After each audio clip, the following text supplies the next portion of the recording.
ஹரே கிருஷ்ணா. எல்லாரும் நமஸ்காரம். நாம இன்னைக்கு விஷ்ணு சஹஸ்ரநாமத்துல படிக்க போறோம். மாதவஹ அப்படின்ற நாமத்தை பார்த்துக்கணும். மதுசூதனஹ அப்படின்னு நாமத்தை பார்த்துக்கணும். இன்னைக்கு அடுத்தடுத்த நாமங்கள் பார்க்க ஆரம்பிக்கும். சரி. ஸோ முதல் முறையா வந்திருக்கவங்களுக்கு வரவேற்கிறோம் இந்த நிகழ்ச்சிக்கு. ஒவ்வொரு சனி மற்றும் திங்கட்கிழமை இந்த 2 நாளும் என்ன பண்றோம் அப்படின்னா, காலையில விஷ்ணு சஹஸ்ரநாமம் அப்படின்ற கிரந்தத்துல இருந்து ஒவ்வொரு நாமத்தினுடைய விளக்கங்களை பார்த்துட்டு இருக்கோம். விஷ்ணு சஹஸ்ரநாமம் அப்படிங்கிறது பீஷ்மாச்சாரியர் பேசின மிக உயர்ந்த ஒரு கிரந்தம். எப்பயுமே ஒரு மனிதன் இறக்கக்கூடிய தருவாயில ஒண்ணு முக்கியமான விஷயங்களை பேசுவான். இல்லைன்னா ரொம்ப பிரயோஜனமே இல்லாத விஷயத்த பேசுவான். மிகப்பெரிய ஞானிகள், மிகப்பெரிய பக்தர்கள், ஆச்சாரியர்கள் அவங்க என்ன பண்ணுவாங்கன்னா, இறக்கக்கூடிய தருவாயில தன்னுடைய வாழ்க்கையில தான் என்னெல்லாம் கத்துக்கிட்டோமோ, இல்ல இந்த உலகத்திற்கு தான் சொல்ல வேண்டிய மிக முக்கியமான கருத்துக்களை கடைசி நேரத்துல கண்டிப்பா சொல்லிட்டு போவாங்க. ஒண்ணுமில்லாத மனிதர்கள், முட்டாள்கள் அவங்க என்ன பண்ணுவாங்க, இந்த உலகத்த நினைச்சுட்டு, இந்த உலகத்து மேலேயே வருத்தப்பட்டுக்கிட்டு, பற்றுதலோட புலம்பிக்கிட்டே இறந்து போவாங்க. அப்படி இல்லாம, பீஷ்மர் அப்படின்றவர் மகாபாரதத்துல ரொம்ப பெரிய கேரக்டர். அவர் பேரே பீஷ்மர். பீஷ்மர் அப்படின்னா, பயங்கரமான விரதத்தை உடையவர் அப்படின்னு அர்த்தம். ராஜாவா இருந்து பிரம்மச்சரியா இருக்கிறது அப்படிங்கிறது சாத்தியமே இல்லாத விஷயம். ஸோ அப்படிப்பட்ட மிக உயர்ந்த ஒரு பரிபக்குவத்தை உடையவர். வில் வித்தையில அவரை தோற்கடிக்கவே முடியாது. பரசுராமரே தோத்து போயிட்டார். கிருஷ்ண பக்தரும் கூட. மகாஜனங்கள்ல ஒருத்தர். சோ அப்படிப்பட்ட பீஷ்மர் இறக்கக்கூடிய தருவாயில யுதிஷ்டிரன் போய் என்ன பண்றான் அப்படின்னா, பீஷ்மர் கிட்ட கேள்வி கேட்கிறான். நடக்கக்கூடிய இடமோ தர்மக்ஷேத்திரம். கேட்கக்கூடிய நபரோ தர்ம புத்திரன். கேட்கக்கூடிய நபரோ யார்கிட்ட கேட்கிறான்? அவரும் தர்மம் தர்ம விதாம் வரிஷ்டா அப்படின்னு சொல்லக்கூடிய பீஷ்மர். அதை கேட்டுட்டு 2 பேரும் பேசுறத கேட்டிருந்தது யாரு அப்படின்னா, தர்மஸ்வரூபமாகிய கிருஷ்ணர். இப்படி இத்தனை தர்ம விஷயங்கள் இருக்கும் பொழுது அங்க என்ன பேச போறாங்க? அவங்க தர்மமான விஷயங்கள் தான் பேச போறாங்க. ஸோ அப்படிப்பட்ட அந்த பீஷ்மர் சொன்ன இந்த விஷ்ணு சஹஸ்ரநாமம் அப்படிங்கிறது இந்தியாவில் ரொம்ப பிரசித்தம். பகவானுடைய 1000 பெயர்கள். அந்த 1000 பெயர்களையும் என்ன பண்ணியிருக்காங்க அப்படின்னா, ஆச்சாரிகள் விளக்கியிருக்காங்க. இந்த ஒவ்வொரு பெயருக்கும் என்ன அர்த்தம்? ஏன் இந்த பெயர் பகவானுக்கு சூட்டப்பட்டது? இந்த பெயர்ல இருந்து நாம என்ன தெரிஞ்சுக்கணும்? அப்படின்றத சொல்லிக் கொடுக்குறார். இப்ப ஆங்கிலத்துல காவல்துறை அப்படின்னு இருக்கு. காவல்துறை அப்படின்ற ஒரு ஒரு ஒரு வேர்ட் இருக்கு. அந்த வேர்ட் என்ன பண்ணுது அப்படின்னு நமக்கு நிறைய விஷயத்த சொல்லிக் கொடுக்குது. காவல் அப்படின்ற ஒரு விஷயத்த சொல்லிக் கொடுக்குது. அது நமக்கு என்ன பண்ணுமா? அந்த துறை நமக்கு காவலை கொடுக்கும். அதே போல இது துறை. துறை அப்படின்னா இது செயல்பட்டுக்கிட்டே இருக்கும். இது வந்து ஒரு நாளைக்கு காவலை கொடுத்து இன்னொரு நாள் கொடுத்துடாம போயிடாது. ஸோ காவல்துறை அப்படின்ற ஒரு வார்த்தையை நம்ம கேட்ட உடனே மருத்துவம் அப்படின்னு சொல்லி சொல்றாங்க. மருத்துவம், மருத்துவம்னா என்னது? இல்ல ஆஹ் மருத்துவர் அப்படின்னு சொல்லி சொல்றான். அந்த வார்த்தையை நம்மளுக்கு என்ன பண்ணுது அப்படின்னா, அவர் என்ன பண்ணுவார்? அவருடைய குணம் என்ன? அவர்கிட்ட நாம எப்படி ஆஹ் அணுகணும்? அவர் நமக்கு என்னெல்லாம் செய்ய முடியும்? அப்படிங்கிற விஷயத்த சொல்லிக் கொடுத்துரும். அதே போலதான் பகவானுடைய நாமங்களும். பகவானுடைய ஒவ்வொரு நாமத்திற்கும் அர்த்தம் இருக்கு. அந்த பகவானுடைய குணத்தை சொல்லிக் கொடுக்கும். அந்த குணம் நமக்கு என்ன பண்ணும் அப்படிங்கிறது சொல்லிக் கொடுக்கும். அதனால இந்த விஷ்ணு சஹஸ்ரநாமம் அப்படிங்கிறது மிக முக்கியமான கிரந்தம். பகவானை பத்தி நாம் தெரிஞ்சுக்கணும் அப்படின்னா. அது நம்ம கடந்த ஒரு சில வாரங்களாக, மாதங்களாக பார்த்துட்டு இருக்கோம். இப்ப நாம இன்னைக்கு இருக்கிறது 75வது நாமம். 74 நாமங்களை முடிச்சிருக்கோம். இன்னைக்கு நம்ம 75வது நாமத்துல இருக்கோம். சோ புதுசா வந்தவங்களுக்காக ஒரு சின்ன அறிமுகம் கொடுத்திருக்கேன். இருந்து கேட்டு பாருங்க. எப்படி இருக்குன்னு கேட்டு பாருங்க. நிறைய பேருக்கு விஷ்ணு சஹஸ்ரநாமம் படிச்சிருப்பீங்க. வெறும் மந்திரமா சொல்லியிருப்பீங்க. அர்த்தத்தை கேட்டிருக்க மாட்டீங்க. இன்னைக்கு முடிஞ்சா கொஞ்ச நேரம் இருந்து இந்த அர்த்தத்தையும் கேட்டு போவோம். ஓம் शुक्लांबरधरं विष्णुं शशिवर्णं चतुर्भुजं प्रसन्नवदनं ध्यायेत् सर्वविघ्नोपशान्तये व्यासं वसिष्ठनप्तारं शक्तेः पौत्रमकल्मषं पराशरात्मजं वन्दे सुखतातं तपोनिधिं व्यासाय विष्णुरूपाय व्यासरूपाय विष्णवे नमो वै ब्रह्मनिधये वासिष्ठाय नमो नमः अविकाराय शुद्धाय नित्याय परमात्मने तथैकरूपरूपाय विष्णवे सर्वविष्णवे यस्य स्मरणमात्रेण जन्मसंसारबन्धनात् विमुच्यते नमस्तस्मै विष्णवे प्रभविष्णवे ओम नमो विष्णवे प्रभविष्णवे श्रीवैशम्पायन उवाच श्रुत्वा धर्मान् शेषेण पावनानि च सर्वशः युधिष्ठिरश्शान्तनवं पुनरेवाभ्यभाषत युधिष्ठिर उवाच किमेकं दैवतं लोके किं वाप्येकं परायणं स्तुवन्तत्तत्कमर्चन्तः प्राप्य युर्माणवा शुभम् को धर्मः सर्वधर्माणां भवतः परमो मतः किं जपन्मुख्यते जन्तुर्जन्म संसारबन्धनात् श्रीभीष्म उवाच जगत्प्रभुं देवदेवमनन्तं पुरुषोत्तमं स्तुवन्नाम सहस्रेण पुरुषस्तततोदितः तमेव चार्चयन्नित्यं भक्त्या पुरुषमव्ययम् ध्यायन् स्तुवं नमस्यं च यदमानस्तमेव च अनादिनिधनं विष्णुं सर्वलोकमहेश्वरम् लोकाध्यक्षं स्तुवन्नित्यं सर्वदुःखादिको भवेत् ब्रह्मज्ञं सर्वधर्मज्ञं लोकानां कीर्तिवर्धनं लोकनाथं महद्भूतं सर्वभूतभवोद्भवम् एष मे सर्वधर्माणां धर्मोऽधिगतमो मतः यद्भक्त्या पुण्डरीकाक्षं स्तवैरक्षेन्नरः सदा परमं यो महत्तेजः परमं यो महत्तपः परमं यो महद्ब्रह्म परमं यः परायणं पवित्राणां पवित्रं यो मङ्गलानां च मङ्गलं दैवतं देवतानां च भूतानां ह्यः पिता यतः सर्वाणि भूतानि भवन्त्यादि युगागमे यस्मिन् च प्रलयं यान्ति पुनरेव युगक्षये तस्य लोकप्रधानस्य जगन्नाथस्य भूपते विष्णोर्नाम सहस्रं मे शृणु पापभयापहम् यानि नामानि गौणानि विख्यातानि महात्मनः ऋषिभिः परिगीतानि तानि वक्ष्यामि भूतये नम ओं विष्णुपादाय कृष्णप्रेष्ठाय भूतले श्रीमते भक्ति वेदांत स्वामिनिति नामिने नमस्ते सारस्वते देवे गौरवाणी प्रचारिणे निर्विशेष शून्यवादी पाश्चातदेशधारिणे जय श्री कृष्ण चैतन्य प्रभु नित्यानंद श्री अद्वैत गदाधर श्रीवासादि गौरभक्तवृत्त हरे कृष्ण कृष्ण कृष्ण हरे हरे हरे राम राम राम हरे हरे हरे कृष्ण नमस्कारम இன்னைக்கு நம்ம விஷ்ணு சஹஸ்ரநாமத்தினுடைய 75வது நாமம் ஈஸ்வரஹ அப்படின்ற நாமத்துல இருந்து பார்க்க போறோம். ஸோ போன வகுப்புல 2 நாமம் முக்கியமான நாமங்களை பார்த்திருந்தோம். என்ன நாமம் அப்படின்னா பகவானுடைய மிக முக்கியமான ஒரு பெயர் மாதவஹ அப்படின்னு நாமத்தை பார்த்திருந்தோம். மாதவஹ அப்படின்னா யார் ஒருவன் லக்ஷ்மியை தன்னுடைய மார்பல இடம் கொடுத்து வச்சிருக்கானோ அவனுக்கு பேர் மாதவன். யார் ஒருவன் மது வித்யா அப்படின்னு சொல்லக்கூடிய சாஸ்திரத்தில் இருக்கக்கூடிய 32 வித்தியைகளுக்கும் நாதனா இருக்கானையோ அப்படிப்பட்ட மாதவன் அப்படின்ற பேர்லாம் பார்த்துடும். அதுக்கப்புறம் மதுசூதனகா அப்படின்னு பார்த்திருந்தோம். ஸோ மதுசூதனகா அப்படின்னா யாரு அப்படின்னா யார் ஒருவன் மது அப்படின்னு சொல்லக்கூடிய நம்முடைய பிறப்பு இறப்பு அப்படின்ற சக்கரத்தை நம்மிடம் இருந்து வெற்றானோ அவனுக்கு வந்து மதுசூதனகா அப்படின்னு பேர் எடுத்திருக்கார். பிறவி பெருங்கடல் நீந்துவர் நீந்தாதார் இறைவனடி சேராதார் அப்படின்னு சொல்லிட்டு திருவள்ளுவர் சொல்றார். மனிதன் அப்படின்னாவே அவன் இந்த 4 காரியங்களை செய்யணுமா, அவன் தான் மனுஷன் சொல்லி சொல்றான். எந்த 4 காரியங்கள்? அறம், பொருள், இன்பம், வீடு அப்படின்னு 4 விஷயம் சொல்றான். ஏன்னா இந்த உலகத்துல ஒவ்வொரு மிருகத்துக்கும் ஒரு கடமை இருக்கு. நாய் அப்படின்னா அது வீட்டை பாதுகாக்கணும் இல்லையா? பூனை அப்படின்னா அது எலியெல்லாம் பிடிச்சு சாப்பிடணும்.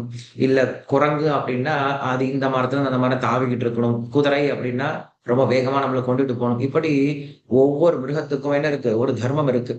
ஸோ அப்படி இருக்கும்போது மனிதன் அப்படின்னா அவன் என்ன சார் பண்ணணும் அப்படின்னு கேட்கும்பொழுது அவன் இந்த 4 காரியங்களை பண்ணணும். அதுக்கு பேர் தான் புருஷார்த்தங்கள் அப்படின்னு சொல்லப்படுது.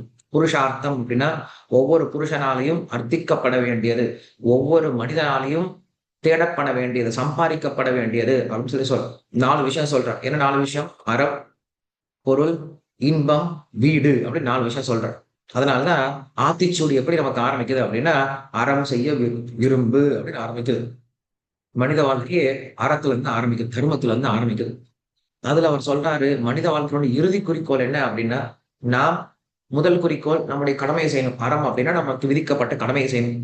அப்படி கடமையை செய்யும் பொழுது நமக்கு என்ன கிடைக்கும்? பொருள் கிடைக்கும், சம்பாதிக்கலாம். நமக்கு விதிக்கப்பட்ட கடமையை நாம் சரியா செய்யும் பொழுது அதுல இருந்து நம்மளுக்கு பொருள் கிடைக்கும். அந்த பொருள் நமக்கு என்னத்தை கொடுக்கும்? சுகம், காமம், அறம், பொருள், இன்பம், இன்பத்தை கொடுக்கும். அதுக்கப்புறம் வீடுன்னா நமக்கு மோட்சத்தையும் கொடுக்கும். ஸோ நம்ம என்ன பண்ணணும்? இந்த உலகத்துல நம்முடைய கடமையை செய்யணும், நமக்கு விதிக்கப்பட்ட கடமையை செய்யணும், அதை சரியா செய்யணும். அது அறம். அதை செய்யும் போது நமக்கு தேவையான சுகம், தேவையான சம்பாதனை, தேவையான பொருள் எல்லாம் நமக்கு கிடைக்க ஆரம்பிக்கும். அந்த பொருள் நம்மளுக்கு சுகத்தை கொடுக்கும், அது நமக்கு மோட்சத்தையும் கொடுக்கும். ஆனா இன்னைக்கு நம்ம என்ன தெரியுமா பண்றோம்? இந்த 4 விஷயங்கள்ல அறத்தை விட்டுட்டோம், வீடை விட்டுட்டோம். நடுவில் கூட 2 விஷயம் தேடிட்டு இருக்கோம். பொருள், இன்பம், பொருள், இன்பம், பொருள், இன்பம். நீ என்ன வேணா பண்ணு, எப்படி வேணா சம்பாதி, ஆனா சந்தோஷமா இருக்கும். அவ்வளவுதான். சோ அதனால இன்னைக்கு மக்கள் கிட்ட சந்தோஷம் இருக்கிறது கிடையாது. இன்னைக்கு எல்லாரும் சம்பாதிக்கிறாங்க, ஆனா அந்த சம்பாதத்தை வச்சு அவங்க சந்தோஷமா இருக்கிறாங்க அப்படின்னு இருக்க முடியறது கிடையாது. தான் சம்பாதிச்ச விஷயத்தையே சாப்பிட முடியலையே சரியா உட்காந்து, கஷ்டப்பட்டு சம்பாதிக்கிறாங்க, ஆனா ஏதோ நோய் வந்துடுது, சாப்பிட முடியல. ரொம்ப கஷ்டப்பட்டு ஓடிக்கிட்டே இருக்காங்க. இங்கங்க ஓடிட்டு இருக்காங்க. பெரிய பெரிய பங்களாலாம் வாங்கி வைக்கிறாங்க. ஆனா அவங்க அந்த வீட்ல இருக்கவே முடிய மாட்டேங்குது. சுத்திக்கிட்டே ஓடிக்கிட்டே காலையில நைட் வரைக்கும் வீட்ல ஓடிக்கிட்டே இருக்காங்க. வீட்ல யார் இருக்கிறது? வேலைக்காரங்க தான் இருந்து வீட்ட அனுபவிச்சுட்டு இருக்காங்க. அப்ப நாம் என்னதான் செஞ்சாலும் நமக்கு சந்தோஷம் வர்றது கிடையாது. காரணம் என்னது? நம்முடைய பொருள் அறத்தினால இன்னைக்கு வர்றது கிடையாது. நாம் சம்பாதிக்கக்கூடிய விஷயம் நம்முடைய அறத்திலிருந்து வரல அப்படின்னா, அது நமக்கு இன்பத்தை குடுக்காது. எனவே அவர் என்ன சொல்றாரு? மனித வாழ்க்கையுடைய இறுதி குறிக்கோள் என்ன அப்படின்னா, வீடுன்னு சொல்றாரு. வீடு பேரு என்னது? மீண்டும் இந்த உலகத்துல பிறவி எடுக்கா தன்மை. பிறப்பு, இறப்பு, முதுமை நோய் அப்படின்ற துன்பம் நிறைந்த இந்த உலகத்திலிருந்து நாம் பகவானை சென்று அடையணும் அப்படிங்கிற விஷயத்த திருவள்ளுவர் ஒத்துக்கிறார். அதான் என்ன சொல்றாரு? மதுசூதனகா அப்படின்னா, யார் ஒருவன் இந்த பிறப்பு, இறப்பு, முதுமை நோய் அப்படின்ற சம்சார சக்கரத்தை நம்மிடந்து வெற்றானோ அவனுக்கு பேரு மதுசூதனகா அப்படின்னு சொல்றார். பகவான் மதுவை கொள்கிறார் அப்படின்னு என்ன அர்த்தம்? நம்முடைய புண்ணியத்தையும் கொள்கிறார் அப்படின்னு அர்த்தம். நம்முடைய பாப்பத்தை மட்டும் கிடையாது, நம்முடைய புண்ணியத்தையும் எடுத்துடுறார்.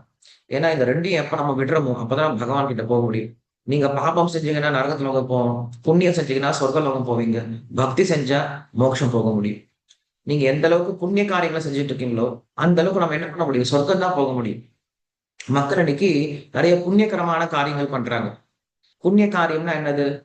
மற்றவர்களுக்கு உதவுறது, ஏழைகளுக்கு உதவுறது அப்படின்னு சொல்லிட்டு நிறைய புண்ணிய கர்மங்களை பண்றாங்க. இந்த புண்ணிய கர்மங்களை பண்றவங்க என்ன ஆகும் அப்படின்னா, அவர்கள் சொர்க்கம் வரைக்கும் போக முடியும், மோட்சத்துக்கு போக முடியாது. நான் இப்ப புண்ணிய கர்மத்தை செய்யக்கூடாது அப்படின்னு சொல்லல. புண்ணிய கர்மத்தை மட்டுமே செஞ்சுட்டு இருக்காதீங்க அப்படின்னு சொல்றேன். ஏன்னா புண்ணிய கர்மத்தை செய்யறது மட்டுமே நம்முடைய குறிக்கோள் கிடையாது. நாம் என்ன பண்ணணும்? புண்ணியத்தையும் தாண்டி பக்தியும் செய்ய ஆரம்பிக்கணும். ஒரு பசியோட இருக்கவங்களுக்கு உணவு கொடுக்கறது அப்படிங்கிறது புண்ணியம். ஏதோ ஹோட்டல்ல என்ன பண்றோம்? ஒருத்தர் பசியோட இருக்காரு, ஹோட்டல்ல என்ன பண்றோம்? கொஞ்சம் உணவு வாங்கி கொடுக்குறோம் அவருக்கு. இது புண்ணிய கர்மம். இதுவே நாம் பகவானுக்கு அர்ப்பணம் செய்து அதை பிரசாதமா நம்ம வீட்டுல சமைச்சோம், இல்ல கோயில்ல சமைச்சோம் இல்லையா? அதை என்ன பண்றோம்? அதை பிரசாதமா நீங்க அவங்களுக்கு கொடுத்தீங்கன்னு வச்சுக்கோங்களேன், அது பக்தி இல்லையா? அப்ப நாம் செய்யக்கூடிய காரியத்தை என்ன பண்ணலாம்? பக்திமயமா மாத்திக்கலாம். ஒருத்தருக்கு கல்வி கொடுக்குறோம், புண்ணிய கர்மம் தான். அந்த கல்வியோட சேர்ந்து நம்ம என்ன பண்றோம்? அவங்களுக்கு பகவத்கீதையும் சொல்லிக் கொடுக்குறோம், கிருஷ்ணரை பத்தியும் சொல்லிக் கொடுக்குறோம் அப்படின்னா அது பக்தியா மாறி போயிடும். அதனால புண்ணிய கர்மத்தை செஞ்சா நம்ம மோட்சம் போக முடியாது. நீங்க எவ்வளவு வேணா புண்ணிய கர்மம் பண்ணலாம். நீங்க யஜ்யம் பண்ணலாம், தானம் பண்ணலாம், தவம் பண்ணலாம், இந்த எல்லா விதமான காரியங்களும் பண்ணலாம். இதெல்லாம் புண்ணிய கர்மங்கள் தான். இது உங்களுக்கு மோட்சத்தை கொடுக்காது, இது உங்களுக்கு சொர்க்கத்தை தான் கொடுக்கும். சொர்க்கம் போனீங்கன்னா மறுபடியும் இந்த உலகத்துல பிறந்தாகும். ஏன்னா சொர்க்கலோகம் அப்படிங்கிறது மோட்சஸ்தானம் கிடையாது. இந்திரனா இருந்தாலும் அவன் மறுபடியும் இந்த உலகத்துல பிறந்தாகணும். பக்தி செஞ்சா மட்டும்தான் நம்ம என்ன பண்ண முடியும்? பகவானை அடைய முடியும். அப்படி யார் ஒரு பக்தி செய்யறானோ அவனுக்கு இந்த சம்சார சக்கரத்தை அறுத்து மோட்சம் கொடுப்பதனால பகவான் பேரு மதுசூதனகா அப்படின்னு நான் பார்த்து கொடுத்திருந்தேன். சரி, 75வது நாமத்தை பார்க்கலாம். ஈஸ்வரகா அப்படின்னு பகவானுடைய பேர். ஈஸ்வரன் இந்த வார்த்தையை நீங்க அடிக்கடி கேள்விப்பட்டிருப்பீங்க. ஈஸ்வரன் ஈஸ்வரன் அப்படின்னு கேள்விப்பட்டிருப்பீங்க. ஈஸ்வரன்னா யாரு அப்படின்னா, ஈட்யதே இது ஈஷா அப்படின்ற அர்த்தத்தை கொடுக்குறார். எவன் ஒருவன் கட்டுப்படுத்திட்டு இருக்கானோ அவனுக்கு பேர் ஈஸ்வரன் அப்படின்னு அர்த்தத்தை கொடுக்குறார். இந்த ஈஸ்வரன்ற நாமம் ஏற்கனவே நம்ம பார்த்திருக்கோம். 36வது நாமமா ஈஸ்வர சப்தம் வந்திருக்கு. அங்க என்ன பார்த்திருந்தோம்? பகவான் அவதாரங்களாக வரும் பொழுதுமே கூட தன்னுடைய ஈஸ்வரத்துவத்தை, தன்னுடைய கட்டுப்படுத்தக்கூடிய தன்மையை விடுவது கிடையாது அப்படின்றத பார்த்திருந்தோம். பகவான் இந்த உலகத்துக்கு அவதாரமா வந்தா நம்மை போல அவர் இந்த உலகத்துல துன்பப்படுவது கிடையாது. பகவானாகவே தான் இருக்கார். அவர் கட்டுப்பாட்டா எல்லாம் பேசிட்டு இருக்கார். பகவான் இந்த உலகத்துக்கு வந்தாலும் அவர் தன்னுடைய கட்டுப்பாட்டை விடுவதில்லை அப்படின்னு சொல்றதுனால அங்க ஈஸ்வரக அப்படின்னு சொல்லி பார்த்திருந்தோம். இங்க தம் ஈஸ்வரானாம் பரமம் மகேஸ்வரம் அப்படின்னு சொல்லப்படும். எல்லா ஈஸ்வரர்களை காட்டிலும் இவன் உயர்ந்த ஈஸ்வரன் அப்படின்னு சொல்லப்படும். ஓகே, இப்ப நிறைய ஈஸ்வரர்கள் இருக்காங்க.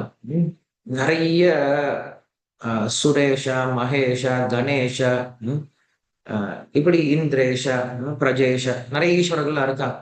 இந்த ஈஸ்வரர்கள் எதற்காக இருக்காங்க அப்படின்னா, இப்ப இந்தியா அப்படிங்கிறது ஒரு பெரிய மாநிலமா இருக்கு, ஒரு பெரிய நாடா இருக்கு. அந்த பெரிய நாடை என்ன பண்ணாங்க அப்படின்னா, மாநிலங்களா பிரிக்க ஆரம்பிச்சாங்க. முதல்ல 21 மாநிலங்கள் இருந்தது. இப்ப 32 மாநிலம், 33 அப்படின்னு சொல்லிட்டு அதிகமாயிட்டு போயிட்டே இருக்கு. எதற்காக இப்படி பிரிக்கிறாங்க அப்படின்னா, நிர்வாகத்திற்காக பிரிக்க வைக்கிறாங்க இல்லையா? நிர்வாகம் பண்றதுக்கு ஏன்னா ஒரு மாநிலம் அப்படின்னா குறைஞ்சபட்சம் ஒரு 6 கோடி பேர் இருக்கணும் அப்படின்ட்டு ஒரு கணக்கு. 6 கோடி பேர் தான் என்ன பண்ண முடியும், நம்ம ரூல் பண்ண முடியும். அதுக்கு மேல போச்சு ரொம்ப கஷ்டம். ஒரு நிர்வாகத்துல, ஒரு அரசாங்கத்தினால.